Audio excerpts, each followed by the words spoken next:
नमस्कार, आप देख रहे हैं चैनल न्यूज पर खबर हरियाणा और मैं हूं आपके साथ आलोक गौड़।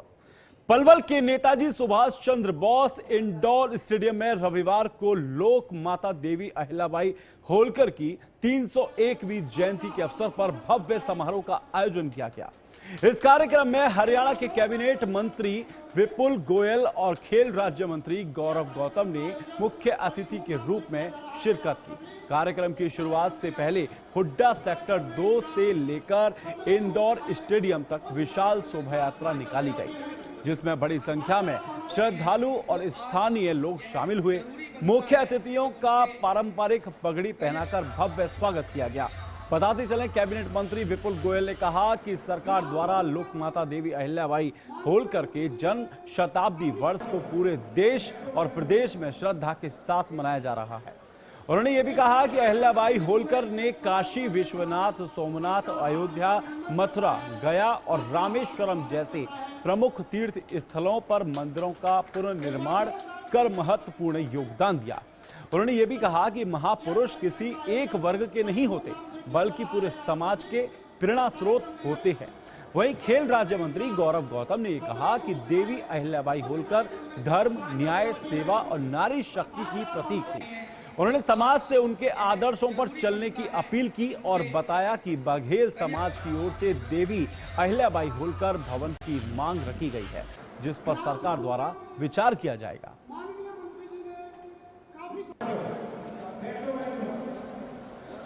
लोक माता देवी अहिल्याबाई होलकर जी की 301वीं जयंती की भव्य और दिव्य शोभा यात्रा के साथ आज बहुत अच्छा कार्यक्रम आज पलवल के इस प्रांगण में हुआ है।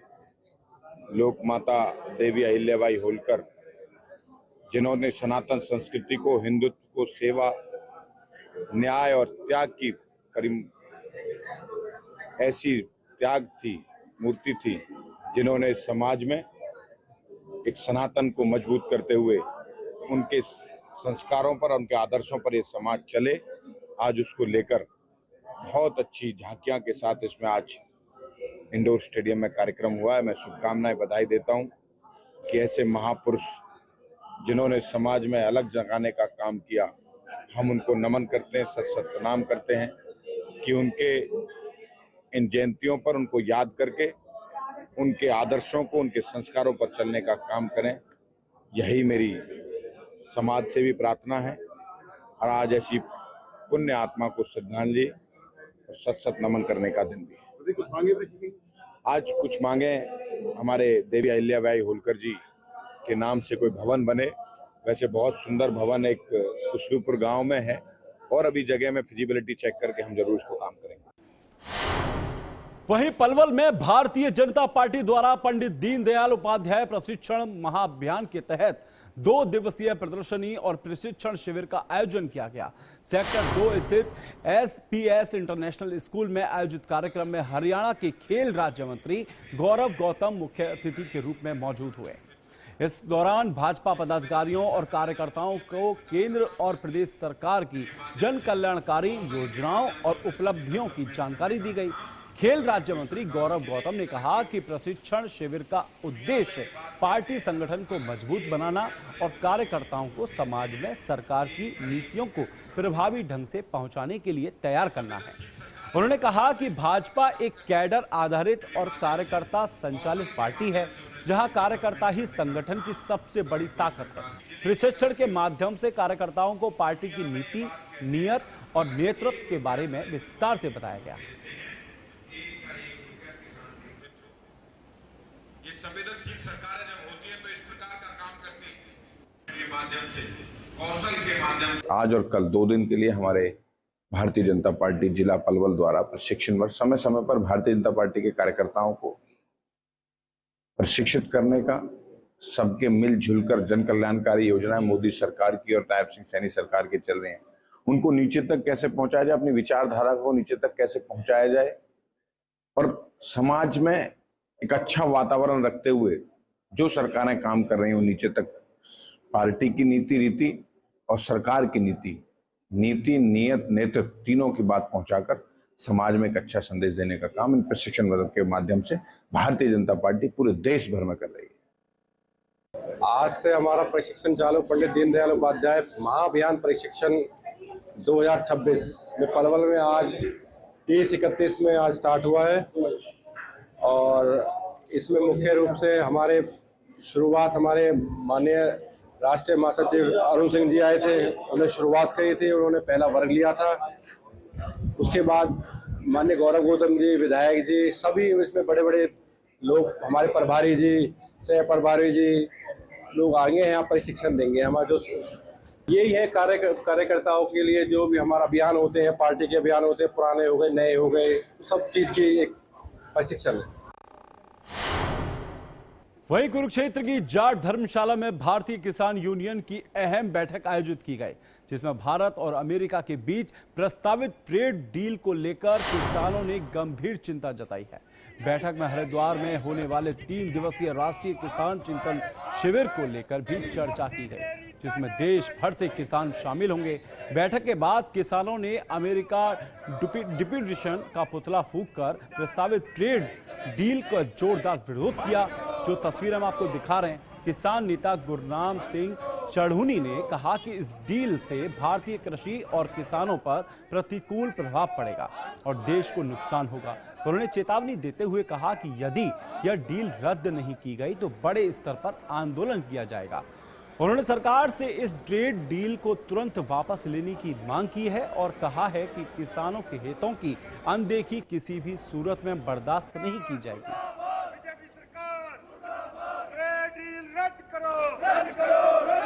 कृषि समझौते रद्द करो,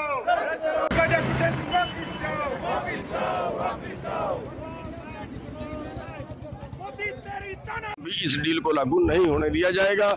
और 6, 7, 8 3 दिन का हम शिविर रख रहे हैं हरिद्वार में वीआईपी घाट पे, उसमें भी इसके ऊपर चर्चा करके वो हमारे सारे संगठन का जो हरियाणा का, पंजाब, उत्तराखंड, यूपी सारे इकट्ठे होकर वहाँ विचार करेंगे कि इस पे अगला एजिटेशन हम क्या करें। तो कितने संगठन वहाँ पे आएंगे या आपके? नहीं, वो हमारे संगठन का है और इसके साथ हमने दूसरे संगठनों से संपर्क करना शुरू किया। हरियाणा के कुछ संगठनों की मीटिंग थी अभी 5-7 दिन में, पंजाब के संगठनों की और फिर यूपी के संगठनों की, इनकी मीटिंग करके और इस आंदोलन को बड़ा रूप देने की तैयारी करेंगे। अभी जो पुतला फूका है, जो डेपुटेशन अमेरिका से आ रहा है कल, उसके आने की पूर्व संध्या पर हमने जो है वो अमेरिकी डेपुटेशन का पुतला जलाया है। और ये सरकार को हम चेतावनी देना चाहते हैं कि मोदी जी हल्के में मत ले, अगर किसान नहीं बचेगा तो तेरी सरकार भी नहीं बचेगी। आप देख सकते हैं जिस तरीके से तस्वीरें हम आपको दिखा रहे हैं, हरिद्वार में 3 दिवसीय किसान चिंतन शिविर की कही बात कही है। शिविर में देश भर के किसान शामिल होंगे।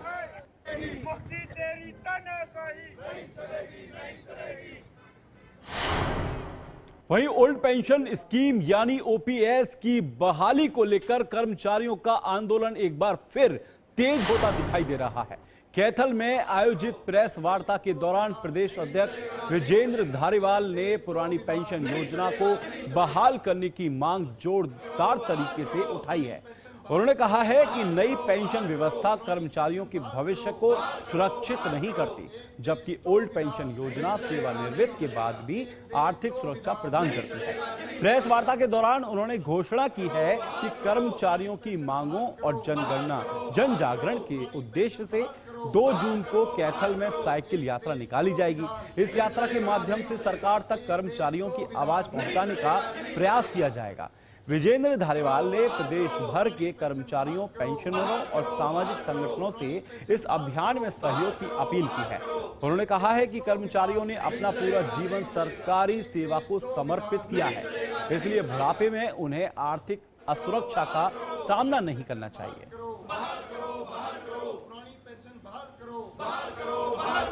एक देश 2 विधान नहीं चलेगा, नहीं चलेगा। एक देश 2 विधान नहीं चलेगा, नहीं चलेगा। बड़े लंबे समय से हम हरियाणा प्रदेश के अंदर एक बड़ी लड़ाई लड़ रहे हैं, जो हरियाणा प्रदेश के कर्मचारियों और अधिकारियों के भविष्य से जुड़ी हुई है। और मैं तो यहाँ तक कहूँगा, ये केवल हरियाणा प्रदेश के कर्मचारी अधिकारियों से नहीं, ये आने वाली युवा पीढ़ी जो कहीं ना कहीं आज महंगी शिक्षा ग्रहण करने के बाद ये उम्मीद करती है कि उन्हें रोजगार मिलेगा, वो सरकारी सेवा में आएंगे, और ये उनसे भी जुड़ा हुआ मुद्दा है। और इसको लेकर हम लगातार, आपने देखा भी होगा, हमेशा आप इसमें कवरेज करते रहे हैं, आपने सहयोग किया है हमारे इस आंदोलन में। तो हमने बड़े बड़े आंदोलन ओपीएस बहाली को लेकर किए हैं। सरकार से लगातार हम ओपीएस की मांग करते रहे हैं। सरकार द्वारा इसको लेकर कमेटियाँ भी गठित हुई, मुख्यमंत्री जी, चीफ सेक्रेटरी, CPS-CM और फाइनेंस सेक्रेटरी, इन सभी की अध्यक्षता में एक कमेटी भी बनी, उनके साथ भी हमारी कई बार चर्चा हुई। लेकिन जो मुद्दे का समाधान होना चाहिए था, आज तक वो समाधान नहीं हुआ। इसको लेकर केंद्र सरकार ने भी कमेटी बनाई, राज्य सरकार ने भी कमेटी बनाई, उनके साथ हमारी चर्चाएं भी हुई, और कहीं ना कहीं हमने जितने भी हमारे आंकड़े थे वो हम सरकार के सामने पेश कर चुके हैं कि अगर पुरानी पेंशन नीति को बहाल किया जाता है, वो न केवल कर्मचारियों और अधिकारियों के भविष्य के लिए लाभदायक है, वो हरियाणा प्रदेश और हरियाणा सरकार के लिए भी फायदेमंद है। नागल चौधरी में टोल प्लाजा एक बार फिर विवादों के केंद्र में आ गया है, जहां टोल कर्मचारियों द्वारा एक ड्राइवर के साथ कथित मारपीट के बाद हालात तनावपूर्ण हो गए। गुस्साए ड्राइवरों ने विरोध स्वरूप टोल प्लाजा पर जाम लगा दिया, जिससे दोनों तरफ वाहनों की लंबी कतारें देखने को मिली और आम यात्रियों को भारी परेशानी का सामना भी करना पड़ा। प्रत्यक्षदर्शियों के अनुसार विवाद की शुरुआत टोल कर्मियों और ड्राइवर के बीच कहा-सुनी से हुई थी, जो बाद में मारपीट में तब्दील हो गई। घटना के बाद बड़ी संख्या में ड्राइवर मौके पर पहुंच गए और आरोपी कर्मचारी के खिलाफ कार्रवाई की मांग करने लगे। प्रदर्शन कर रहे ड्राइवरों का आरोप था कि टोल कर्मचारियों का व्यवहार अक्सर अभद्र रहता है और वाहन चालकों के साथ मनमानी की जाती है। ड्राइवरों ने साफ कहा है कि जब तक आरोपी कर्मचारियों को मौके पर बुलाकर सार्वजनिक रूप से माफी नहीं मंगवाई जाएगी, तब तक जाम समाप्त नहीं किया जाएगा। आखिरकार पुलिस और प्रशासन की मौजूदगी में आरोपी कर्मचारी को बुलाकर माफी मंगवाई गई, जिसके बाद जाम समाप्त हुआ और टोल संचालन सामान्य हो सका।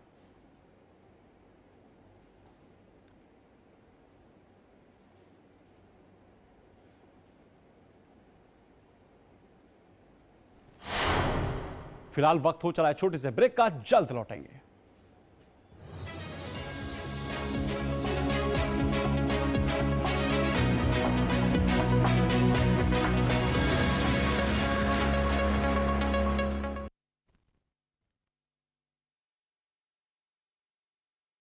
अबे घोचू, जी के स्ट्रॉन्ग करने का अथा इंडिया को मालूम है। पेट सपा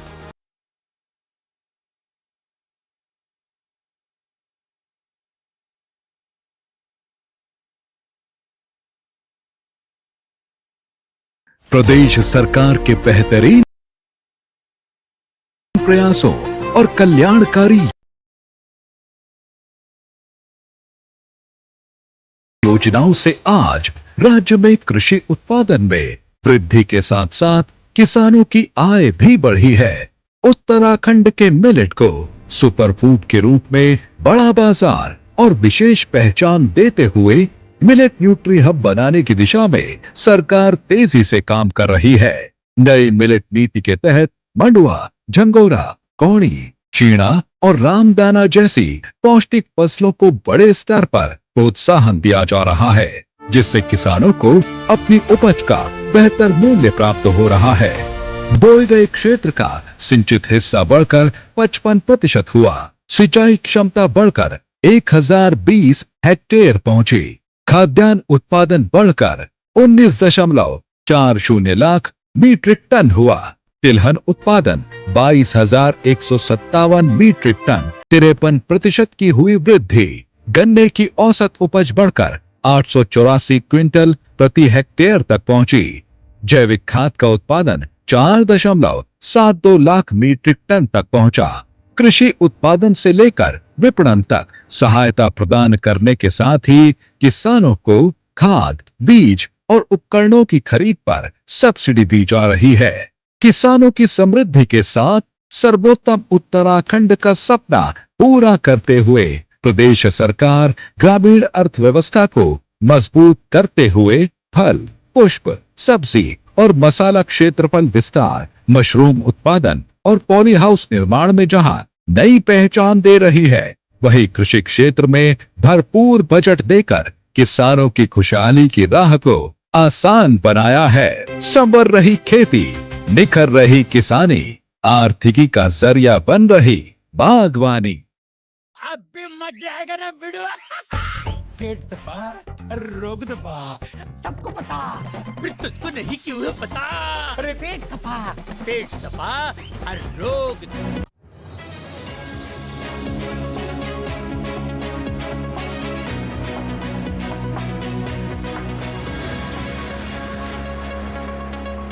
ब्रेक के बाद एक बार फिर आपका स्वागत है। आप देख रहे हैं खबर हरियाणा। हरियाणा के बहादुरगढ़ स्थित HSIIDC सेक्टर 17 में शनिवार को बड़ा अग्निकांड हो गया।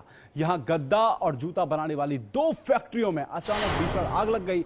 आग इतनी तेजी से फैली कि देखते ही देखते दोनों फैक्ट्रियां इसकी चपेट में आ गई। फैक्ट्री के अंदर भारी मात्रा में गद्दे और अन्य ज्वलनशील सामान मौजूद होने के कारण आग ने विकराल रूप धारण कर लिया। हादसे में 2 मजदूर गंभीर रूप से झुलस गए, जिन्हें तुरंत अस्पताल पहुंचाया और उपचार के लिए भेज दिया है और बाद में उनकी हालत गंभीर होने पर PGI रोहतक रेफर कर दिया गया। सूचना मिलते ही दमकल विभाग की कई गाड़ियां मौके पर पहुंची और घंटों की कड़ी मशक्कत के बाद आग पर काबू पाया गया।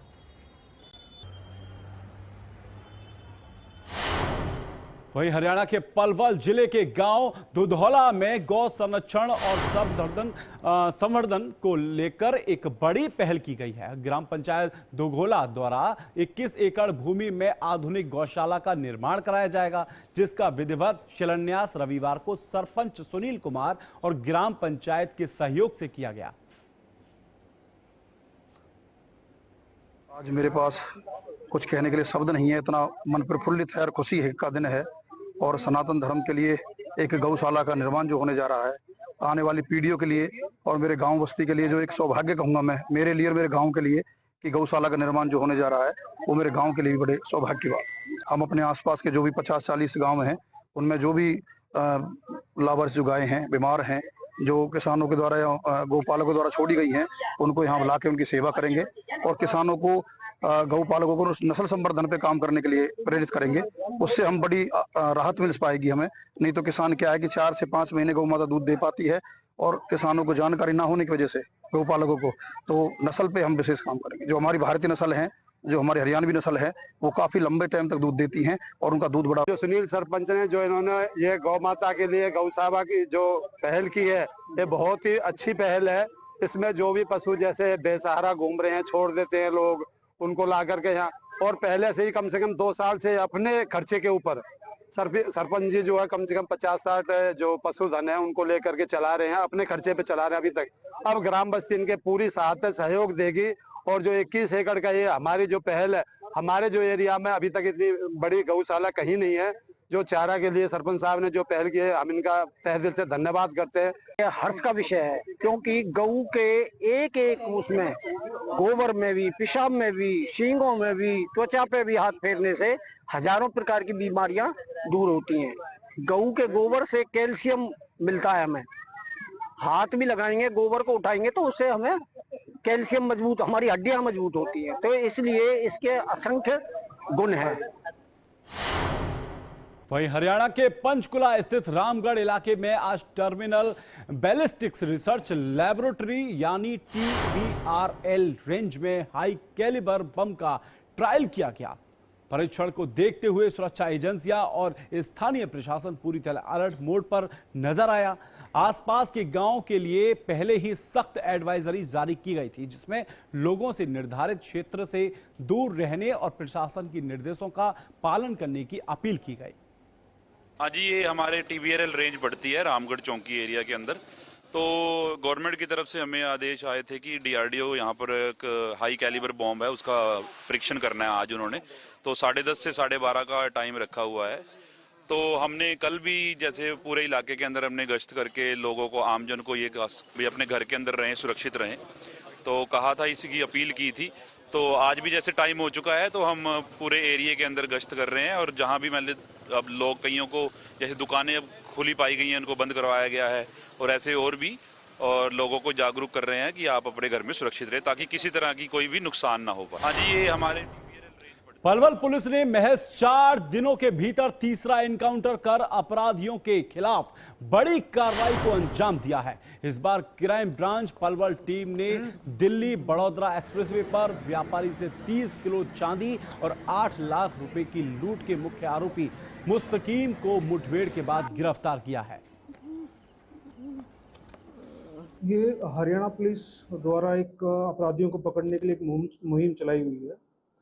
उसी के अंतर्गत संज्ञान लेते हुए हमारे एसपी साहब श्री नीतीश अग्रवाल जी आईपीएस, उनके कड़े दिशा निर्देश हैं कि इस तरह के अपराधियों को बिल्कुल ही ना बख्शा जाए और इनकी जगह जेल में होनी चाहिए। उसी की निरंतरता में एक चांदी लूट हुई थी जो आपके संज्ञान में होगा।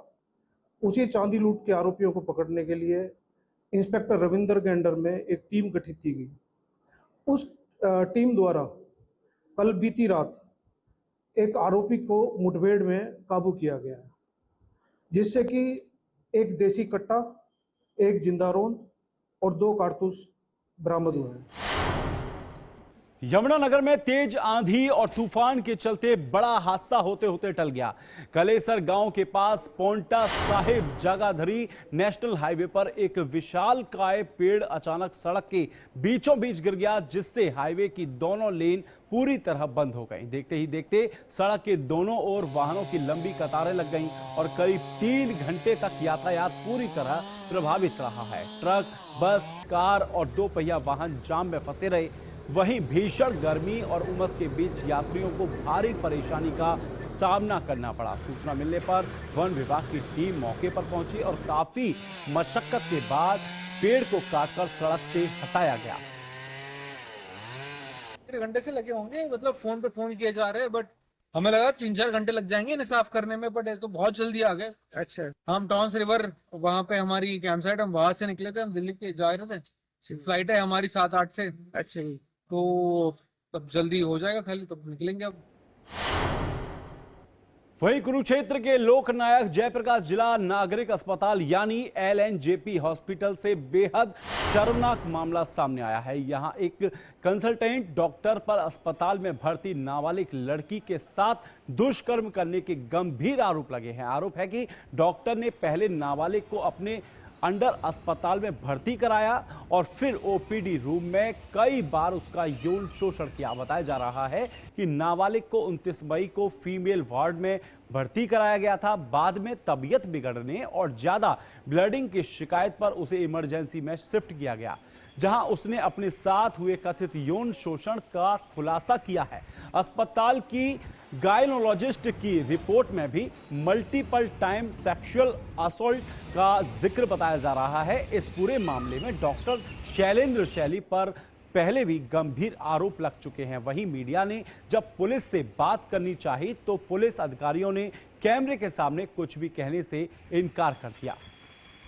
जी, ये सूचना हमारे द्वारा ही दी गई थी। मैं कल रात को 30 की नाइट को इमरजेंसी ड्यूटी पे था, रात के 8 बजे आया था। तो एक बच्ची थी लगभग 15 साल की, तो वो हमारे यहाँ कंसल्टेंट डॉक्टर शैलेंद्र शैली द्वारा फीमेल वार्ड में 29 तारीख को दाखिल की गई थी। और उसके बाद वो कल इमरजेंसी में आई कि उसके अचानक से पीवी ब्लीडिंग हो रही थी। तो जब हमने चेक किया तो उसके बाद हमने उसे चेक किया और उसे तुरंत इलाज दिया। उसके बाद हमने लेडीज डॉक्टर को कॉल किया और उन्होंने उनका इलाज किया। जब हमने थोड़ी देर मरीज से बात की और उसे सांत्वना दी तो उसने उसके साथ जो प्रकरण हुआ उसके बारे में हमें पूरा विस्तृत रूप से बताया। उसने बताया कि वह 29 तारीख को दिखाने के लिए आई थी कंसल्टेंट डॉक्टर शैलेंद्र शैली के पास ओपीडी रूम नंबर 426 में। तो उसने बताया कि वहीं पे उसके साथ एग्जामिनेशन टेबल के ऊपर गलत काम किया गया है कुछ। तो फिलहाल इस बुलेटिन में सिर्फ इतना ही। देश और दुनिया की खबर देखने के लिए आप देखते रहिए HNN न्यूज़।